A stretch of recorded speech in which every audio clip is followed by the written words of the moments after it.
Pessoal, Atlético 3, Aliança 0. O Atlético volta a ser primeiro colocado do seu grupo na Libertadores depois de 23 anos.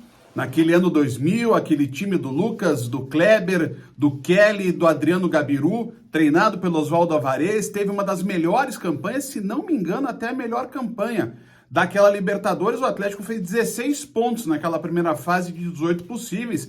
Teve aquela vitória contra o Nacional, teve a vitória sobre o Aliança, que foi o primeiro jogo da Libertadores lá em Lima, do Atlético na Libertadores, né? O primeiro jogo do Atlético na história da Libertadores foi aquele. E agora o Atlético volta no mesmo grupo com a Aliança, ganhando do Aliança por 3 gols de novo, para garantir o primeiro lugar no grupo G. Uma vaga, claro, importantíssima.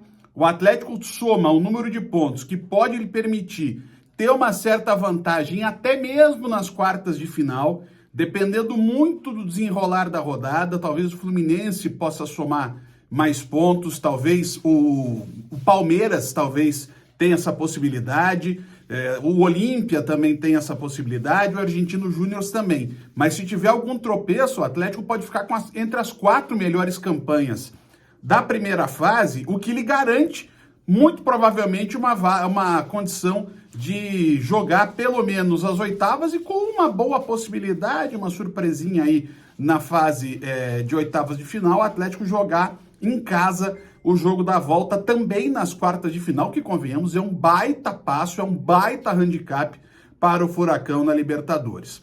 O jogo de hoje foi muito parecido com o jogo do Corinthians na essência. Por quê? Porque o Atlético jogou do mesmo jeito, fazendo a mesma pressão de início e saindo à frente também cedo. Contra o Corinthians até demorou um pouquinho mais, né? Foi aos 15, hoje foi aos 7 minutos com um belo gol do Vitor Bueno. Só que havia uma diferença muito forte, né? Contra o Corinthians, o Atlético precisava da vitória para se reabilitar no Brasileiro e até para dar um pouco mais de sustentação ao Wesley Carvalho nesse momento. Agora, o jogo do Aliança, ele tem um grau de dificuldade, óbvio, eu acho que não estou falando nada além do óbvio, mas um grau de dificuldade menor do que os jogos contra o Palmeiras no domingo e contra o Flamengo na próxima quarta, lá no Rio, pela Copa do Brasil. São jogos muito mais difíceis do que o jogo do Aliança. O Aliança é mole? Passou? Não. O Aliança é um adversário que está numa Libertadores. Está na Libertadores, tem alguma qualidade. Mas hoje o Atlético conseguiu se impor. E com uma grande vantagem, né, em relação ao jogo do Corinthians, que foi fazer mais gols. O Aliança até tentou um pouco, o Aliança forçou muito jogadas pelo lado esquerdo. O Kelvin teve um pouco de dificuldade no primeiro tempo, mas isso depois se resolveu. O Atlético teve chances para fazer mais gols no primeiro tempo, né? Em especial com o Canóbio e com o Pedro Henrique. O Canóbio, que de novo foi bem no jogo, mas tá com um problema na finalização, né? Porque no segundo tempo ele teve outra chance para fazer o gol e para ampliar a vantagem e acabou também falhando. Foi bem na hora em que o Terence entrou no jogo no lugar dele, junto com o Alex Santana, né, que naquele momento entrou no lugar do Christian. E aí eu acho que é muito interessante a participação do Terence. Eu sei que o Terence, nesse momento, vive uma instabilidade. A gente espera muito dele e acho que a maioria pensa igual, que ele vem produzindo menos nos últimos jogos. Mas veja, ele já entrou contra o Corinthians, meteu uma bola na trave. Ele faz um corta-luz muito importante no gol do Vitor Roque. Porque o que acontece? O Christian arranca, sai da esquerda para o meio naquela jogada típica dele.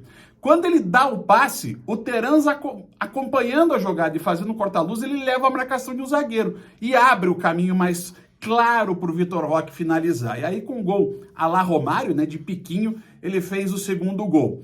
O Atlético estava em vantagem, isso ali, 17 do segundo tempo, de uma forma tão tranquila que o Wesley Carvalho pôde sacar o Thiago Heleno do jogo, colocar o Matheus Felipe. O Atlético, tirando o Bento e o Fernandinho, que estão suspensos no domingo, o Atlético vai com os titulares contra o Palmeiras e, claro, contra o Flamengo também. E é uma estratégia correta diante do contexto da temporada nesse momento.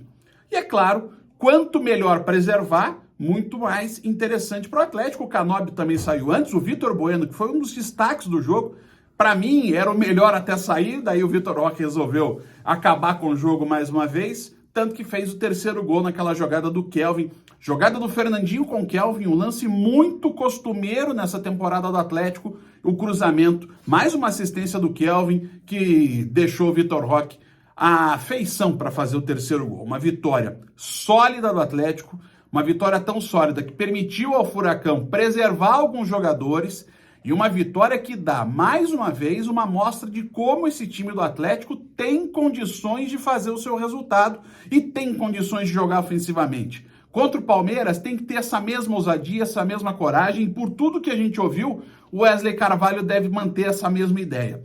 Ele vai fazendo um belo trabalho nesse início.